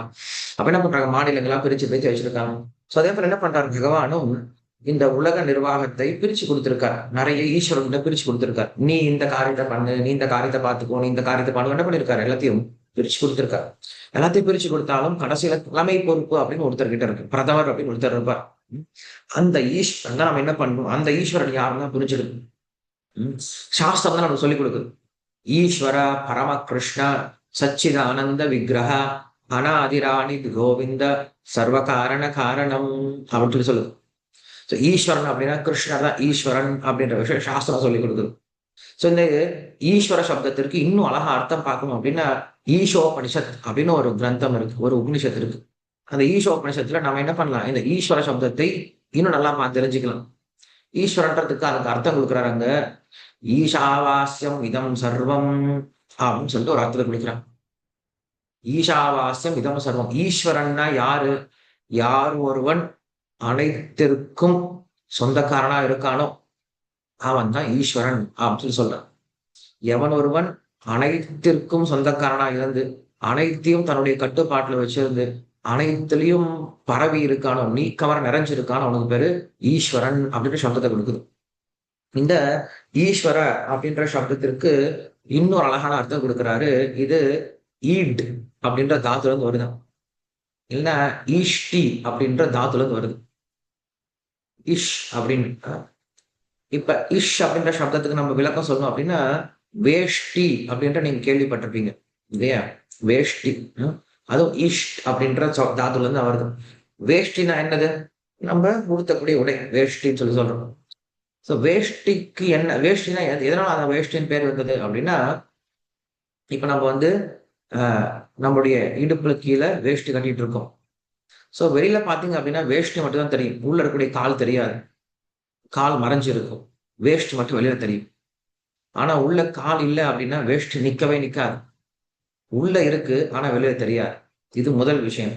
ரெண்டாவது, அந்த வேஷ்டியானது என்னுடைய இஷ்ட பிரகாரம் எப்படி வேணா மாறும். நான் இப்படி கட்டுனா அப்படின்னா அப்படி கட்டுவேன், பஞ்சகச்ச கட்டினா பஞ்சகச்ச கட்டுவேன், சாதாரண லுங்கியை போல கட்டினா லுங்கியை போல கட்டுவேன், பெங்காலி ஸ்டைல கட்டினா பெங்காலி ஸ்டைல கட்டுவேன், ராஜஸ்தானி ஸ்டைல கட்டினா ராஜஸ்தானி ஸ்டைல கட்டலாம், மார்வாடி ஸ்டைல கட்டினா மார்வாடி ஸ்டைல கட்டலாம் இல்லையா, ஐயங்கார் ஸ்டைல கட்டினா ஐயங்கார் ஸ்டைல கட்டலாம். இந்த வேஷ்டிக்கு தனக்குன்னு ஒரு சுதந்திரம் இருக்காது. உடுத்துபவன் எப்படி உடுத்துகிறானோ அதை போல மாறுதலுக்கு உட்படுவதற்கு வேஷ்டி தயாரா இருக்கும். இதனால வேஷ்டின்னு சொல்லி சொல்றோம். சோ வேஷ்டிக்கு 2 குணம் இருக்கு. ஒன்று, வெளியில வேஷ்டி மட்டும் தெரியும், உள்ள இருக்கக்கூடிய கால் தெரியாது. ஆனா உள்ள இருக்கக்கூடிய கால் இல்லைன்னா வேஷ்டி நிற்காது. 2வது, கட்டுபவன் உடுத்துபவன் எப்படி உடுத்துறானோ அதை போல அது மாறிக்கும், அதற்குன்னு தனியா சுதந்திரம் இருக்காது. இதுதான் வேஷ்டின்னு சொல்லி சொல்றோம். அது போல பகவானுக்கு இந்த பிரபஞ்சம், நாம் எல்லோருமே ஒரு மேல் இருக்கக்கூடிய ஆடையை போன்றவர்கள் அப்படின்னு சொல்றாங்க. பகவான் உள்ள இருக்கிறதுனாலதான் நாமும் இருக்கோம், இந்த உலகம் இருக்கு. ஆனா உள்ள இருக்கக்கூடிய பகவான் நமக்கு வெளில தெரியாது. உள்ள பகவான் இருக்கிறதுனாலதான் நாம எல்லாரும் இருந்துட்டு இருக்கோம், இந்த பிரபஞ்சமும் நிலை பெற்றிருக்கு. இது முதல் அர்த்தம். 2வது, நாம் சுதந்திரமானவர்கள் கிடையாது. நாம் பகவான் எப்படி இருக்கணும்னு நினைக்கிறாரோ அப்படி இருக்கிறதுக்கு தான் நம்முடைய படைப்பே இருக்கு. ஆனா நம்ம இப்ப என்ன பண்றோம், அதை மறந்துட்டு நம்ம இஷ்டத்துக்கு வாழ்க்கையை வாழ்ந்துட்டு இருக்கோம். சோ இதற்கு ஒரு அர்த்தம் சொல்றாரு. ஈஸ்வரக அப்படின்னா அவனுடைய கட்டுப்பாட்டுல எல்லாத்தையும் இப்பயும் வச்சிட்டு இருக்காரு. நாம் நினைச்சிட்டு இருக்கோம் நான் சுதந்திரமா இருக்கோம் நினைச்சிட்டு இருக்கோம். கடவுளை நம்பாத நினைச்சிட்டு இருக்கான் நான் சுதந்திரமா இருக்கேன் நினைச்சிட்டு இருக்கேன். யாரும் சுதந்திரமாலாம் கிடையாது. எல்லாரும் இன்னும் நம்ம பகவானுடைய கட்டுப்பாட்டுல தான் இருக்கும். இப்ப நீங்க உதாரணத்துக்கு சொல்லணும் அப்படின்னா, ஒரு சில குற்றம் செய்யக்கூடிய மக்கள் சொல்றாங்க, நான் அரசாங்கத்தை ஏத்துக்க மாட்டேன், நான் அரசாங்கம் சொல்றதை நம்ப மாட்டேன், நான் அரசாங்கத்தை புறக்கணிக்கிறேன் அப்படின்னு சொல்லுவாங்க. அப்ப என்ன பண்ணுவாங்க, அவங்களை கொண்டு போய் ஜெயில போட்டுருவாங்க. சோ ஜெயில் அப்படிங்கிறது என்னது, மறுபடியும் அரசாங்கத்தினுடைய இன்னொரு சட்டம், அவ்வளவுதானே. அரசாங்கத்துல 2 சட்டம் இருக்கு. ஒண்ணு சிவில் லா ஒண்ணு இருக்கு, இன்னொன்னு கிரிமினல் லான்னு ஒண்ணு இருக்கு. ஒண்ணு சிவில் லா ஃபாலோ பண்ணும், நாட்டுல ஒழுங்கா இருந்து நல்ல பிரஜையா இருந்து சிவில் லா ஃபாலோ பண்ணும். அப்படி ஃபாலோ பண்ணலையா கிரிமினல் லாக்கில போயிட வேண்டியதுதான். ஜெயில என்ன சொல்லி கொடுக்குறாங்க, ஜெயில கிரிமினல் லா செயல்படும், அதுவும் அரசாங்கத்துடைய சட்டம் தான். ஒண்ணு நீ வெளியில இருந்து நல்ல நல்ல மனுஷனா வந்து நல்ல சட்டத்தை ஃபாலோ பண்ணும், இல்லையா நீ கிரிமினல் லா ஃபாலோ பண்ணும். அப்ப ஒருத்தன் சுதந்திரமா இருக்க முடியாது. எப்படிப்பட்ட மனிதனா இருந்தாலும் அவன் அரசாங்கத்தினுடைய கட்டுப்பாட்டு கீழே வந்துதான் ஆகும். நாம நினைச்சிட்டு இருக்கோம் சுதந்திர இந்தியா, சுதந்திர இந்தியா, சுதந்திரம். நம்ம எல்லாம் நினைச்சு சுதந்திரமா இருக்கு. சுதந்திரம் அப்படிங்கிறது கிடையாது. யாருக்கும் சுதந்திரம் அப்படிங்கிறது கிடையாது. ம். எல்லாருமே ஒரு கட்டுப்பாட்டுல இருந்துதான் ஆகணும். கட்டுப்பாட்டுல இல்லைன்னா நம்ம யாருமே கையிலே பிடிக்க முடியாது. இந்த உலகத்துல ஒவ்வொரு ஜீவாத்மாவும், ஒவ்வொரு உயிர்வாளியும் இன்னொரு உயிரை சார்ந்துதான் இருக்கு. நாமே இருக்குமே, நம்ம சுதந்திரமா இருக்கோம்னு நினைச்சிட்டு இருக்கோம். அப்படி கிடையாது. நாம் நிறைய விஷயத்த சார்ந்து இருக்கோம். நாம் பயணம் பண்ணக்கூடிய வாகனத்திலிருந்து, நாம் குடிக்கக்கூடிய தண்ணீர்ல இருந்து நீங்க எல்லாம் எல்லாமே ஒருத்தரை சார்ந்தா இருக்கும். இப்ப பெரிய பெரிய சிட்டிலாம் இருக்கும் அப்படின்னா, அங்க ஒரு நாள் பெட்ரோல் சப்ளை இல்ல அப்படின்னா என்ன ஆகும்? அவ்வளவுதான், மொத்த சிட்டியும் ஜாம் ஆயிடும். இல்ல ஒரு நாள் செல்போன் டவர் ஒர்க் ஆகல. இன்னைக்கு full day cellphone tower work ஆகாது. எங்கேயும் இன்டர்நெட் இருக்காது அப்படின்னு சொன்னாங்கன்னா, அடுத்த நாள் நெறைய சைக்கியாட்ரிஸ்ட் கிட்ட பைத்தியங்கள் போய் சேர்ந்துரும். ஏன்னா, நீங்க நெறைய பேரு செல்போன் அப்படின்ற ஒரு விஷயத்தினால தான் உயிரே வாழ்ந்துட்டு இருக்காங்க. அவனுக்கு சாப்பாடு இருக்கோ இல்லையோ, செல்போன் இருந்தா போதும். அப்படியே பார்த்துக்கிட்டே உயிர் வாழ்ந்துருவான். அவனுக்கு சாப்பாடே குடுக்க தேவையில்ல. இந்த கொரோனா டைம்லலாம் மக்கள் வீட்டுக்குள்ள அடைஞ்சுட்டே இருந்தாங்க. ஸோ, அப்ப அவங்களுக்கு செல்போன் அப்படின்ற ஒரு விஷயம் தான் காப்பாத்துச்சு போல இருக்கு. நீங்க வேணா யோசனை பண்ணீங்கன்னா, இத டெஸ்ட் பண்ணி பாருங்க. ம். செல்ஃபோன ஒரு நாள் பிடுங்கி வச்சுருங்க. இன்னைக்கு ஃபுல்லா நீ செல்ஃபோன் யூஸ் பண்ணக்கூடாது அப்படின்னு வாங்கி வச்சுருங்க. அவ்வளோதான். அவன் பைத்தியம் ஆயிடுவான். ஒரு நாள் கிடையாது. 1 மணி நேரம் யூஸ் பண்ணாம இருந்தா நீ பைத்தியம் ஆயிடுற. எல்லாம் செல்ஃபோன் எதா பார்த்துட்டு இருக்கோம். ரொம்ப அடிமையாயிட்டோம். ரொம்ப சார்ந்துருக்கு. நம்ம என்ன பண்றோம்னா, சரியான விஷயத்துக்கு அடிமை ஆகல அப்படின்னா, சரியான விஷயத்துல நம்ம கீழ்ப்படியல அப்படின்னா, கண்டிப்பா தப்பான விஷயத்துக்கு கீழ்ப்படிய போறோம். அதனால கிருஷ்ணர் சொல்றாரு, ஈஸ்வரஹா அப்படின்னு சொல்றாரு. ஈஸ்வரஹா அப்படின்னா, நாம் பகவானுக்கு தொண்டு செய்ய வேண்டியவர்கள், பகவானுடைய கட்டுப்பாட்டுல இருக்க வேண்டியவங்க. ஆனா நம்ம என்ன பண்ணிட்டோம்? பகவானுடைய கட்டுப்பாட்டை விட்டுட்டு, இன்னைக்கு தேவையற்ற பல கட்டுப்பாட்டு கீழ போயிட்டோம். ஒரு சின்ன குழந்தை நினைக்கிறான். நான் அப்பா, அம்மா சொல்ற பேச்சு கேட்க மாட்டேன். நான் எதுக்கு அப்பா, அம்மா பேச்சு கேட்கணும்? அப்படின்னு சொல்லிட்டு வீட்ட விட்டு வெளில போறான். வீட்ட விட்டு வெளியில போயிட்டான் அப்படின்னா, அங்க வெளியில 100 பேர் சொல்ற பேச்சு கேட்கணும். போய் ஏதோ டீ கடையில போய் கிளாஸ் கழுவுறதோ, இல்ல மூட்டை தூக்குறதோ, இல்ல மெக்கானிக் ஷாப்ல வேலை பண்றதோ, நம்ம வீட்ல அப்பா, அம்மா பேச்சு கேட்காம வெளில போய் 100 பேர் பேச்சு கேட்கணும். உண்மதானே? நம்ம யாருமே சுதந்திரமா இருந்துற முடியாது இந்த உலகத்துல. சோ அப்பதான் பகவான் சொல்றாரு, நீங்க யார் பேச்சோ கேட்கறதுக்கு, யார்கிட்டயும் அடிமையா இருக்கிறதுக்கு, யாருக்கோ சேவகம் பண்றதுக்கு எனக்கு பண்ணிட்டு போலாமேப்பா. நான் உனக்கு உன் மேல அவ்வளவு அன்பு வச்சிருக்கேன். நான் உன்ன நல்லா பாத்துக்க போறேன். நான் உன்ன அடிமையாவும் நினைக்கவே கிடையாது. என் கூட இரு போதுமே. நான் உன்ன நல்லா பாத்துக்கிறேனே. அப்பா, அம்மா என்ன நினைக்கிறாங்க? பசங்கள அடிமையா வச்சுக்கணும்னு நினைக்கிறாங்களா? கண்டிப்பா கிடையாது. பசங்களுக்கு நல்லத சொல்லிக் குடுப்பாங்க. நான் சொல்றது மட்டும் கேளுப்பா! உனக்கு நல்லது நல்லதா இருக்கும். நான் உனக்கு நல்லது தான் பண்ணுவேன் அப்படின்னு சொல்லுவாங்க. பசங்க ஒத்துக்க மாட்டாங்க. நான் நீ சொல்றத கேட்க மாட்டேன். அப்படின்னு வீட்ட விட்டு வெளில போகும். வெளில போயிட்டு அப்புறம் நெறைய பேர்கிட்ட கஷ்டப்பட்டு, அவங்க சொல்றதெல்லாம் கேட்டு, அவங்க தப்பான விஷயம் சொன்னாலும் கேட்டு தான் ஆகணும். அதனால நாம என்ன பண்ணணும் அப்படின்னா, நம்மை பகவானிடம் ஒப்படைச்சிடணும். கிருஷ்ணா நீ என்ன பார்த்துக்கோ அப்படின்னு ஒப்படைச்சிடணும். அதான் இங்க ஈஸ்வரஹ அப்படின்னு சொல்றார். சோ பகவான் எப்படி இருக்காரு அப்படின்னா, ம் இந்த உலகத்திற்கும், வைகுண்ட உலகத்திற்கும் கட்டுப்பாட்டாளரா இருக்கிற பேரு ஈஸ்வரஹ அப்படின்ற பெயர் கொடுத்திருக்காரு. சரி. 76வது நாமம் விக்ரமி அப்படின்னு பெயர் கொடுத்திருக்காரு. விக்ரமி அப்படின்னா ரொம்ப தைரியம் உடையவன் அப்படின்னு அர்த்தம். பகவானுக்கு ரொம்ப தைரியம். தைரியம் அப்படின்னு எப்படிப்பட்ட தைரியம்? நம்முடைய வாழ்க்கையில நமக்கு என்ன தடங்கல் வந்தாலும் அதை நீக்கக்கூடிய தைரியம் பகவான் கிட்ட இருக்கா. முதல்ல தைரியம் வேணுமே. நமக்கு ஒரு பிரச்சனைன்னு வந்துச்சு அப்படின்னா, அத போய் ஒருத்தர்கிட்ட சொன்னோம்னா, "பார்த்துக்கலாம் விட்றா, நான் பார்த்துக்கிறேன். இது ஒரு பெரிய விஷயமா?" அப்படின்னு சொல்றதுக்கு ஆள் வேணுமே. பிரச்சனைன்னு வந்தோனே, ஓ! அப்படிங்களா? சரிங்க. அப்புறம் பேசுறேன் உங்ககிட்ட. எனக்கு கொஞ்சம் வேலையா இருக்கு. அப்புறம் பேசுறேன்." அப்படின்னு சொல்லிட்டு ஃபோன கட் பண்ணவங்க தான். அப்புறம் ஃபோனே எடுக்கிறது கிடையாது. அவன் உயிரோட இருக்கானா? இல்லையான்னு கூட கேட்கறது கிடையாது. இன்னைக்கு அப்படி இருக்கும். எல்லா ஃப்ரெண்ட்ஸும், எல்லா உறவினர்களும் நம்ம நல்லா இருக்கிற வரைக்கும் தான். கொஞ்சம் வயசாயிடுச்சு, இல்ல சம்பாதிக்கக்கூடிய தன்மை நின்னு போயிடுச்சு அப்படின்னா, யாரும் பக்கத்திலே வரமாட்டாங்க. ஸோ அதனால ஆதிசங்கரர் சொல்றாரு, "யாவத் வித்தோ பார்ஜன சக்தः தாவன் நிஜ பரிவாரோ ரக்தः பశ్చాத் ஜீவதி ஜர்ஜர தேஹே வார்த்தாம் கோப்பி ந ப்ரிச்சதி கேஹே பஜ கோவிந்தம் பஜ கோவிந்தம் பஜ கோவிந்தம் நூனமதே" அப்படின்னு சொல்றாரு. யாவத் வித்தோ பார்ஜன சக்தः எது வரைக்கும் ஒருத்தனுக்கு சம்பாதிக்கக்கூடிய திறமை இருக்கோ, அது வரைக்கும் தாவன் நிஜ பரிவாரோ ரக்தः நம்மள சுத்தி நெறைய சொந்தக்காரங்க இருப்பாங்க. வந்து கேட்டே இருப்பாங்க. "எப்படி இருக்கீங்க? நல்லா இருக்கீங்களா? ரொம்ப நாள் ஆச்சு உங்ககிட்ட பார்த்து பேசவே முடியலையே. அப்பப்ப வந்துட்டு போங்க வீட்டுக்கு. அப்பப்ப நம்மளலாம் நெனச்சுக்கோங்க." பயங்கரமா பேசுவாங்க. பశ్చాத் ஜீவதி ஜர்ஜர தேஹே. அதுவே உடம்பு தளர ஆரம்பிக்குது. உடம்புல சக்தி இல்ல. வயசாக ஆரம்பிக்குது. இல்ல சம்பாதிக்கக்கூடிய திறமை கிடையாது. இனிமேல் அவங்ககிட்ட பணம் எதுவும் கிடையாதுன்னு தெரிஞ்சு போயிடுச்சு அப்படின்னா, வார்த்தாம் கோப்பின பிரிச்சதி கேஹே. ஒருத்தன் கூட என்ன பண்ண மாட்டான். வாய் திறந்து ஃபோன் கூட பண்ணி எப்படி இருக்கீங்கன்னு கூட கேட்க மாட்டாங்களாம். நாம் இளமையில இருக்கும்போது நல்லா சம்பாரிச்சுட்டு இருக்கோம். நம்ம எல்லாரும் பேசிட்டு இருந்தவங்க, இப்ப முதுமையில சம்பாதம் நின்னு போயிடுச்சு அப்படின்னா, யாரும் நம்மள கண்டுக்கிறதே கிடையாது. ஏதோ இருக்காங்க, உயிரோட இருக்காங்களா, சரி இறந்துட்டாங்களா, ஒரு நாள் வந்து பார்த்துட்டு போயிடலாம் அவ்வளவுதான். யாரும் நம்ம எல்லாம் அனுபவிச்சுக்க போறது கிடையாது. அப்ப நம்ம என்ன பண்ணியிருக்கோம்? வாழ்நாள் முழுவதும் இப்படிப்பட்ட நன்றி இல்லாதவர்களுக்கு உழைத்து கொட்டிட்டோம். ஒரு நன்றியுமே கிடையாது. ஆனா, நமக்காகவே காத்துட்டு இருக்கக்கூடிய பகவான நம்ம மறந்து போயிட்டோமே! ஆதிசங்கர் அதான் ரொம்ப வருத்தப்படுறார். இப்படி நன்றி கெட்டவங்களுக்கே நீங்க இவ்வளவு உழைச்சிருக்கீங்களே! நீங்க ஒரு சின்ன உதவி செஞ்சா கூட பகவான் எப்பயும் ஞாபகம் வச்சுட்டு இருக்காரு. உங்களுக்காகவே காத்துட்டு இருக்காரு. உங்களுடைய நன்மைக்காக மட்டுமே வாழ்ந்துட்டு இருக்காரு. அந்த பகவானுக்கு நீங்க என்ன பண்றீங்க? அதான் சொல்றாரு, பஜகோவிந்தம், பஜகோவிந்தம், பஜகோவிந்தம் மூடமதே. "ஹே முட்டாள் மனமே! நீ கண்டவங்கள பத்தி யோசிக்காத. கண்ட விஷயத்த நினைக்காத. கிருஷ்ணர ஞாபகம் வச்சுக்கோ." என்னுடைய பாட்டி ஃபோன் பண்ணுவாங்க. ஃபோன் பண்ணி தினமும், "அவங்க அப்படியே பண்ணிட்டாங்கடா, இவங்க இப்படி பண்ணிட்டாங்கடா, அவங்க பேசுறதில்லடா, இவங்க பேசலடா, அவங்க இப்படி இருக்காங்க, இவங்க இப்படி இருப்பாங்க." இதே சொல்லிட்டே இருப்பாங்க. "பாட்டி நீ ஏன் இதெல்லாம் கவலைப்பட்டுட்டு இருக்க? உன்கிட்ட பேசலையா? நல்லது. ஃபோன கம்முனு பக்கத்துல வச்சுட்டு, நான் உனக்கு ஜெபமாலை குடுத்துருக்கேன். ஜெபம் பண்ணு. பாகவதம் குடுத்துருக்கேன். படி. இல்ல பாகவத கேளு. நீ மத்தவங்கள பத்தி யோசிக்காத. யாரும் உங்கள பத்தி யாரும் யோசிக்கிறதே கிடையாது. நீங்க உயிரோட இருக்கீங்களா? இல்லையான்னு கூட யாரும் பார்க்கிறதே கிடையாது, கேட்கிறதே கிடையாது. இல்லையா? அப்படி இருக்கும்போது நீங்க ஏன் மற்றவங்கள பத்தி யோசிச்சுட்டே இருக்கணும்? நீங்க கிருஷ்ணர பத்தி யோசிச்சுட்டு போங்களேன். இருக்கக்கூடிய நாள்ல." ம். ஸோ அதான் இங்க சொல்லிக் குடுக்குறாரு. அ விக்ரமி அப்படின்னா, அந்த பகவான நினைக்கிற நேரத்துல தைரியம் கிடைக்கணும். தைரியம் உடையவர் அப்படின்னு சொல்லி சொல்றார். ஸோ விக்ரமி அப்படின்னா இன்னொரு அர்த்தத்த சொல்றாரு.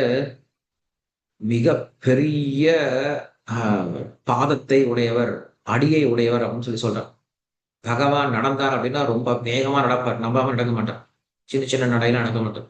ரொம்ப நடந்தான்னா ஒரே அடியில உலகத்தையே அளந்துட்டாரு இல்லையா? வாமனா வந்து திருவிக்கிரமனா மாறி. அதனால அவனுக்கு பேரு மிகப்பெரிய பாதத்தை உடையவர் அப்படின்ற அர்த்தத்தையும் குடுக்கிறார். விக்ரமி அப்படின்னு சொல்லி குடுக்கிறார்.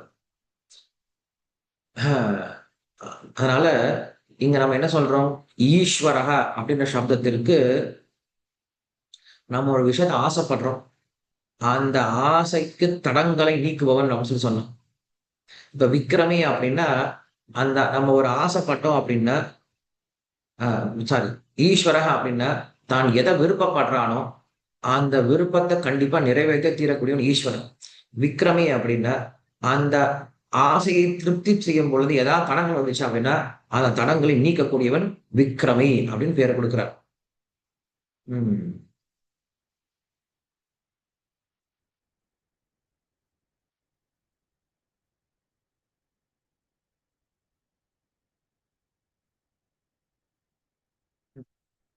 சோ இங்க விக்ரமி அப்படின்ற நாமத்திற்கு ராமாயணத்துல வந்து ஒரு அழகான சரித்திரத்த நம்மளுக்கு எடுத்து காட்டுறாங்க. ராமாயணத்துல விபீஷண சரணாகதி கட்டத்த எடுத்து காட்டுறாங்க. விபீஷணன் என்ன பண்றான்? ராவணன் கிட்ட சொல்லி பார்த்தான். "அண்ணா நீ செய்யறது தப்பு. நீ எத்தனையோ பெண்கள கெடுத்திருக்க. இந்த ஒரு பெண்ண விட்டுடு. உயிரோடு இருப்ப." இந்த அழிஞ்சு போனவங்கலாம் இந்த காரியம் பண்ணி தான் அழிஞ்சு போயிட்டாங்க. நெறைய தப்பு பண்ணியிருப்பாங்க. இந்த ஒரு தப்புல வந்து மாட்டிப்பாங்க. ம். ராவணன் எத்தனையோ பெண்கள சீரழிச்சிருக்கான். அதெல்லாத்தையும் சமாளிச்சுட்டான். ஏதோ சிவபக்தி செஞ்சு, அதெல்லாம் தபம் தவம்லாம் பண்ணி, யஜ்யம்லாம் பண்ணி, அந்த குற்றத்த கூட என்ன பண்ணிட்டான் அவன், அந்த குற்றத்துலருந்து மீண்டு வந்துட்டான். அதே போல தான் ஹிரண்யகசிபு. ஹிரண்யகசிபு எவ்வளவோ தப்பு பண்ணான். அவனும் தன்ன சமாளிச்சு வந்துட்டான். என்ன தெரியுமா பண்ணாங்க? இந்த ஹிரண்யகசிபு தன்னுடைய பையன் 5 வயசு பையன். அவனும் என் சொல்ற பேச்ச கேட்கணும்னு நெனச்சான். எல்லாரும் சொல்ற பேச்சு கேட்கறாங்கப்பா. விட்டுருப்பா. இந்த ஒரு சின்ன பையன மட்டும் விட்டுறேன். எல்லாரும் சொல்ற பேச்சு கேட்கறாங்க. இந்த சின்ன பையன விட்டுறேன் அப்படின்னு விட மாட்டேன். அவனும் என் சொல்ற பேச்சு கேட்கணும். அதே போல தான் இந்த இந்த ராவணன். எத்தனையோ பேர கெடுத்துட்ட. விட்டுறேன் போதும் உனக்கு. ஏன் அந்த ஒரு பொண்ண பிடிக்கும்? இல்ல எனக்கு அந்த பொண்ணு வேணும். இந்த பேராசை, இந்த காமம் இதான் ஒருத்தனுடைய பெரிய அழிவுக்கு காரணமா இருக்கு. நமக்கு பகவான் என்ன குடுத்திருக்காரோ, அத வச்சு சந்தோஷமா இருந்தா போதும். எனக்கு இன்னும் வேணும், இன்னும் வேணும், இன்னும் வேணும்னு சொல்லிட்டு நம்ம தேவைக்கு அதிகமா ஆசைப்பட ஆரம்பிச்சோம். அதுக்கு பேர் தான் காமம் அப்படின்னு சொல்றான். அது நம்மளையும் அழிச்சு நம்மள சுத்தி இருக்கவங்களையும் அழிச்சிரும். அப்படி அந்த ராவணன் கிட்ட சொல்லி பார்க்கிறார் விபீஷணன். ராவணன் சொல்றது கேட்கிற மாதிரி தெரியல. ராவணன் சொல்றான், நான் சீதைய கடத்திட்டு வந்துட்டேன். கடத்திட்டு வந்து இப்ப வச்சிருக்கேன்.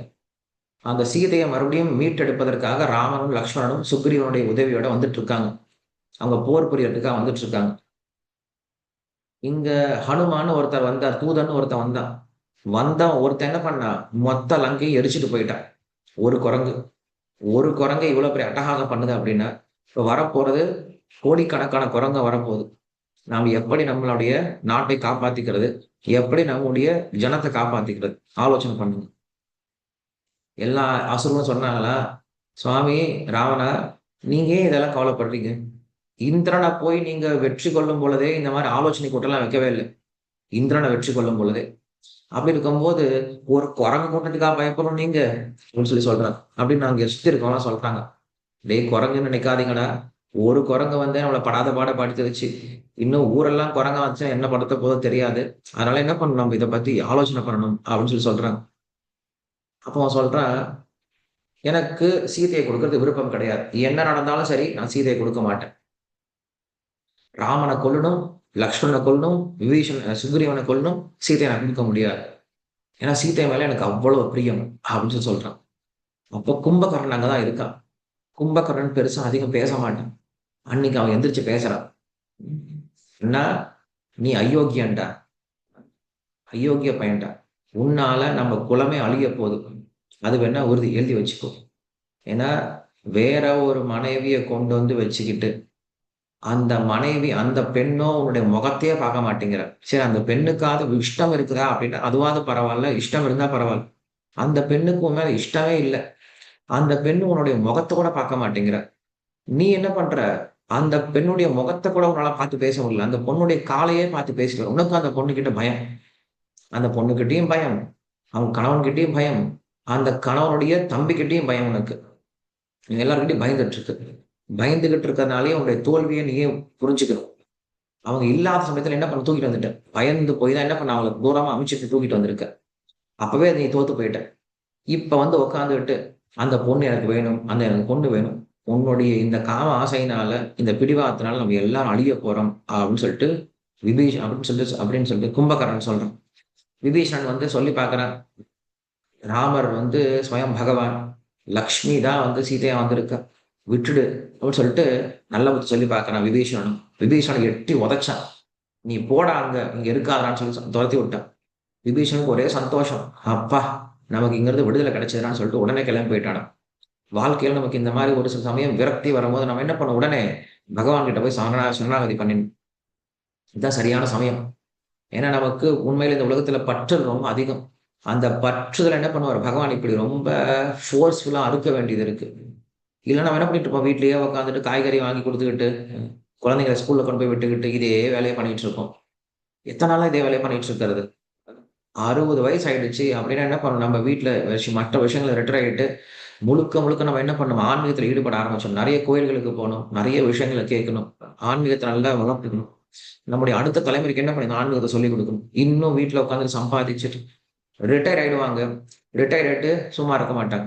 சரி, நான் வந்து ஆபீஸ் சும்மா உட்காந்துருக்கேனே, எனக்கு சும்மா கம்மியான பணம் கொடுத்தா போதும், கம்மியான சம்பளம் கொடுத்தா கூட போதும், நான் வீட்டு ஆபீஸ்ல உட்காந்துட்டு இருக்கேன் அப்படின்னு உட்காந்துட்டு இருப்பாங்க. அவங்களே ரிட்டையர்மெண்ட் நம்மளுக்கு கொடுத்துட்றாங்க. எதுக்காக ரிட்டையர்மெண்ட் கொடுத்துட்டாங்க, போதும் நீங்க செஞ்ச ஒர்க் போதும், இனிமேல் என்ன பண்ணுங்க, உங்களுடைய ஆன்மீகத்தை நீங்க அதிகம் வளர்த்துக்கிட்டு நீங்க உங்களுடைய மோட்ச பாதைக்கு பார்த்துட்டு போங்க அப்படின்னு என்ன பண்றாங்க, அரசாங்கம் கொடுத்துருக்கு. அப்ப யாருக்கெல்லாம் வந்து 60 வயசு ஆயிடுச்சோ, 60 வயசு மேல ஆயிடுச்சோ, நீங்க என்ன பண்ணுங்க, உங்களுடைய குடும்ப பொறுப்புகளை கொஞ்சம் கொஞ்சமா குறைச்சிக்கிட்டு அதிகமா ஆன்மீக விஷயங்கள் ஈடுபட்டு என்ன பண்ணணும், அடுத்த தலைமுறைக்கு இந்த ஆன்மீகத்தை கொண்டு போய் சேர்க்கணும். நாம சொல்லிக் கொடுக்கலன்னா நம்மளுடைய குழந்தைகளுக்கு தெரிய போறது கிடையாது. நாம சொல்லிக் கொடுக்கலாம் நம்ம பேர குழந்தைங்களுக்கு தெரிய போறது கிடையாது. இப்ப நீங்க என்ன பண்ணும், உங்க வாழ்க்கையில நீங்க நிறைய விஷயங்களை பார்த்திருப்பீங்க, நிறைய அனுபவங்கள் உங்ககிட்ட இருக்கும். அந்த அனுபவங்கள் என்ன பண்ணும், அடுத்த தலைமுறைக்கு ஷேர் பண்ண ஆரம்பிக்கும். நாமும் அவங்களோட சேர்ந்து இன்னும் டிவியை பார்த்துக்கிட்டு, மொபைலை பார்த்துக்கிட்டு, சினிமாவுக்கு போய்கிட்டு, ஊர் சுத்திக்கிட்டு இருந்தோம் அப்படின்னா, நம்முடைய பெரியவர்கள் அப்படின்ற நம்முடைய தன்மையை நம்ம இழந்துடுறோம். அப்ப விபீஷன் என்ன பண்றான், அதை புரிஞ்சுக்கிட்டு டக்குனு கிளம்பிட்டான். ராமர் கிட்ட நான் போய் சரணாகதி பண்றேன்னு சொல்லி கிளம்பிட்டான். அந்த இடத்துல நடந்த ஒரு மிகப்பெரிய ஒரு சம்பாதனை அப்படிங்கிறது ராமாயணத்துல ரொம்ப அழகா இருக்கும். ராமர் எப்படி பேசுறார், ராமர் எப்படி தன்னை சார்ந்து வரக்கூடிய பக்தனை பாதுகாக்கிறார் அப்படின்ற விஷயம் எல்லாம் கேட்கும் பொழுது ரொம்ப ஆச்சரியமா இருக்கும். அதுதான் இங்க சொல்றாரு. சுக்ரீவன் அதாவது விபீஷணனை பாதுகாப்பதற்கு ராமர் எவ்வளவு தைரியமா எந்திரிச்சு பேசினார் அப்படிங்கிற அந்த கட்டத்தை நம்ம ராமாயணத்துல பேசியிருக்கோம், நிறைய முறை பேசியிருக்கோம். இதுல சொல்றாரு, சுக்ரீவன் நினைச்சிட்ட நீ, நான் என்னமோ உன் நம்பி வந்திருக்கேனா, உன்னுடைய படை நம்பி வந்திருக்கேனா, என்னுடைய தம்பி நம்பி வந்திருக்கேனா, என்னுடைய காண்டிவத்தை நம்பி வந்திருக்கேனா? நான் எதையும் நம்பி வர்றது கிடையாது. என்னுடைய நகம் போதும்டா, என்னுடைய விரல்ல இருக்கிற நகம் போதும், என்னுடைய ஒரே ஒரு நகத்தை வச்சு என்ன பண்ண உலகத்தையே நான் கிழிச்சு போட்டுருன்னு சொல்லி சொல்லுவார். ரொம்ப ஆக்ரோஷமா பேசுவார். இது பேசினா சுக்ரீவன் ரொம்ப சைலண்ட் ஆயிடுவான். ராமர் ராமரா பேசல, ராமர் விஷ்ணுவா பேசுறான்னு சொல்லிட்டு ரொம்ப சைலண்ட் ஆயிடுவான். அப்பதான் அவருடைய நிஜமான பராக்கிரமத்தை பார்க்க முடியும். சோ அதான் என்ன சொல்றாரு, விக்ரமி அப்படின்னா அப்படிப்பட்ட தைரியத்தை உடையவர். சோ பகவானோட சேர்ந்தா நம்மளுக்கும் தைரியம் கிடைக்கும். நாம எல்லாம் எப்படி இருக்கோம், எப்பயுமே அதைரியப்பட்டுட்டே இருக்கும், பயந்துகிட்டே இருக்கும், வாழ்க்கையில் நிறைய விஷயங்களுக்கு பயப்படுறோம். பயம் எப்ப போகும்? பகவானோட நம்மளை இணைச்சுக்கிட்டோம் அப்படின்னா பயமே இருக்காது. அதுக்கு என்ன தெரியுமா பண்ணணும், பகவானை பேரை சொன்னா போதுமே. பகவானோட நம்ம எப்படி இணையிறது, பகவானுடைய பேரை சொன்னா போதும். சோ நாம் எப்பெல்லாம் பயப்படுறோமோ அப்ப என்ன பண்ணலாம், பகவானுடைய பேரை சொல்ல ஆரம்பிச்சோம்னா பயம் நம்மளை விட்டு ரொம்ப எளிமையா விலகிடும். அதனால அவருக்கு பேரு விக்ரமி அப்படின்னு பேர் கொடுத்திருக்காரு. சரி, நம்ம இன்னைக்கு ஆல்மோஸ்ட் ஒரு 3 நாமத்தை பார்த்துட்டோம். அதோட நிறுத்திக்கிறேன். ஏதாவது கேள்விகள் இருந்தா இன்னும் ஒரு 10 நிமிஷம் டைம் இருக்கு, 10 நிமிஷத்துல கொஸ்டின்ஸ் கேட்கலாம். ஹரே கிருஷ்ணன்.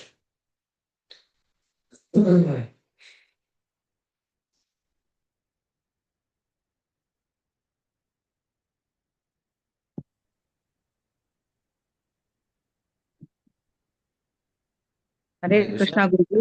ஹரே கிருஷ்ணா. சொல்லுங்க. குருஜி, உங்களோட இது நான் வந்து நெட்ல பார்த்துட்டு இருக்கேன். கிளாஸ் ரொம்ப நல்லா இருக்கு. அதர் தேன் தட் நீங்க சப்ஸ்கிரைப் பண்ணிருக்கிறதுனால பாக்குறேன். அதுல ஒரே ஒரு அந்த விநாயகர் சதுர்த்திக்கு நீங்க ஒரு இது போட்டிருந்தேன். அதுல விநாயகர் வந்து ஸ்ரீரங்கத்துல வந்து விபீஷணன் வந்து போமாட்டேன்னு சொல்லும்போது, இல்ல இல்ல நீ போன்னு சொல்லி விநாயகர் சிலைய குடுத்தார். அங்க வந்து ஸ்ரீரங்கத்துல வந்து அவர் வந்து வைக்காதேன்னு சொல்லும்போது, அவர் வந்து குளிக்கிறதுக்காக வந்து அத வச்சுட்டு போயிட்டார். அதுதான் ரங்கநாதர்ன்னு சொன்னேன். அந்த இது மட்டும் ஒரு தடவ எனக்கு ரிமைண்ட் பண்ணணும். ஏன்னா, அது போய் எனக்கு தேட முடியல. சாரி. கொஞ்சம் அது ஓகே, ஒரு தடவ சொல்றேன். ஓகே. விபீஷன் என்ன பண்றா, ராமனுடைய பட்டாபிஷேகத்தை பாக்குறேன். பட்டாபிஷேகத்தை பார்த்ததுக்கு அப்புறம் நினைக்கிறான், நான் ராமர் கூடிய அயோத்தியாலே வாழ்ந்துடுறேன் அப்படின்னு நினைக்கிறான். ராமர் சொல்றான், இல்லப்பா நான் திரும்பி போ, உன்னுடைய ஊருக்கு போன்னு சொல்லி சொல்றான். நான் திரும்பி போக மாட்டேன்னு சொல்லி சொல்றான். நீ வந்தாதான் போவேன்னு சொல்லி சொல்றேன். நான் எப்படி மறுபடியும் வர்றது, அயோத்தியால இப்பதான் இருக்கேன், இங்க நான் பண்ண வேண்டிய நிறைய கடமைகள்லாம் இருக்கு, நான் வர முடியாது. அப்ப என்ன பண்றது, நான் என்னுடைய பிரதிநிதி அனுப்பி வைக்கிறேன்னு சொல்லி சொல்றார். ராமருடைய பிரதிநிதி தான் ரங்கநாதர். ராமர் வழிபட்ட விக்கிரகம் தான் ரங்கநாதர். ராமர் மட்டும் கிடையாது, ராமருடைய குலமே வழிபட்டது ரங்கநாதரை. ராமருடைய குல தெய்வம் சொல்லி சொல்றோம். நம்மளுக்கெல்லாம் குலதெய்வம் இருக்கு இல்லையா, அது போல ராமருடைய குலதெய்வமே ரங்கநாதர் தான். அந்த ரங்கநாதரை கொடுத்து அனுப்புறார். நீ இந்த விக்கிரகத்தை கொண்டு போ, இது இருந்தா நான் இருக்கிறதுக்கு சமம் அப்படின்னு சொல்லி கொடுத்து அனுப்புறார். அவர் தூக்கிட்டு வந்துட்டு இருக்கார், விபீஷணன் தூக்கிட்டு வந்துட்டு இருக்கார். வந்துட்டு இருக்கும்போது இந்த காவேரி, 2 காவேரிக்கும் நடுவில் வந்து சேரார். இந்த ஒரு சின்ன ஒரு ஐலாண்ட் மாதிரி இருக்கு, ஒரு தீவு மாதிரி இருக்கு. இந்த இடத்துக்கு வந்து சேர்றார். வந்து சேரும் பொழுது பகவானுக்கு ஆசை, நான் இங்கதான் தங்கணும் அப்படின்னு ஆசை. ஏன்னா இது ரங்க கஷேத்திரம் அப்படின்ற பேரே இருக்கு. அப்ப இருந்து ஸ்ரீரங்கம்னு இருந்துட்டு இருக்கு. ரங்கநாதர் வரத்துக்கு முன்னாடி இருந்து இதுக்கு பேரு ஸ்ரீரங்கம் தான் பேரு. ஸ்ரீரங்கம் அப்படின்னா என்ன அப்படின்னா, ரங்கம் அப்படின்னா இப்ப நீங்க பெரிய ஸ்டேஜுக்கு பார்த்தீங்கன்னா அரங்கம்னு போட்டிருப்பாங்க இல்லையா, இவருடைய அரங்கம் அவங்களுடைய அரங்கம் போட்டிருப்பாங்க. அரங்கம்னா என்னது, ஸ்டேஜ். ஸ்டேஜ் எதுக்கு, பர்ஃபார்மன்ஸ் பண்றதுக்கு இல்லையா, நம்ம அங்க நடனம் ஆடுறதுக்கோ மற்ற விஷயங்களுக்கு. அது போல பகவானுக்கு இது ஒரு ஸ்டேஜா, எது ஸ்ரீரங்கம் அப்படிங்கிறது. அவர் தன்னுடைய லீலைகளை பண்றதற்கான ஒரு அழகான இடமா இருந்தது. அவர் பகவான் நினைச்சா நான் இங்கதான் தங்கணும்னு நினைச்சிட்டார். அங்கேயே தங்கிட்டார். அதுக்குதான் விநாயகரை வந்து ஒரு வியாஜமா வச்சு, விநாயகர் ஒரு சின்ன பையனா வந்து அவருக்கு திடீர்னு விபீஷணனுக்கு வந்து தன்னுடைய சந்தியாவந்தனம் செய்யக்கூடிய காலம் வரும் பொழுது அவர் கையில கொடுத்துட்டு போறாரு. கீழே வைக்காதப்பான்னு சொல்லி கொடுத்துட்டு போறார். பட் நான் கீழே வச்சுட்டு போயிட்டார். அதனால விக்னேஸ்வரனுக்கு ரொம்ப பெரிய பெரிய பொறுப்பு இருக்கு. ரங்கநாதர் வந்து ஸ்ரீரங்கத்தில் தங்கனுடைய பெரிய பொறுப்பு இருக்கு. அவர் விஸ்வக்ஷேனர்னு சொல்லி சொல்லலாம். ஏன்னா விஸ்வக்ஷேனரும் கஜமுகனை போலதான் இருப்பார் அப்படின்றது நம்மளுக்கு சாஸ்திரத்துல பார்க்கணும். அப்ப விநாயகரை வழிபடணும் அப்படின்னா நாம் ரங்கநாதரை நமக்கு கொடுத்தார் அப்படின்னு நினைச்சிட்டு வழிபடலாம். விநாயகரை வழிபடும் போது மகாபாரத்தை நமக்கு எழுதி கொடுத்தார் அப்படின்னு நினைச்சு வழிபடலாம். விநாயகர் நினைக்கும் பொழுது அவர் நரசிம்மருடைய மிகப்பெரிய பக்தர் அப்படின்னு நினைச்சு வழிபடலாம். ஸோ விநாயகரை வழிபடுவதற்கான காரணங்கள் இதெல்லாம் நம்மளுக்கு அப்படின்னு சொல்லியிருக்கிறார். ஓகே, ஹரே கிருஷ்ணன். ஓகே, விஜயலட்சுமி வெங்கட்ராமன். ನಮಸ್ಕಾರ. ஹரே கிருஷ்ணன். நீங்க லாஸ்ட் கிளாஸ்ல கேக்குது. ஒரே நிமிஷம், என்னோட இன்னொரு இதுவும் இருக்கு, அதை ஆஃப் பண்ணிட்டேன். ஓகே,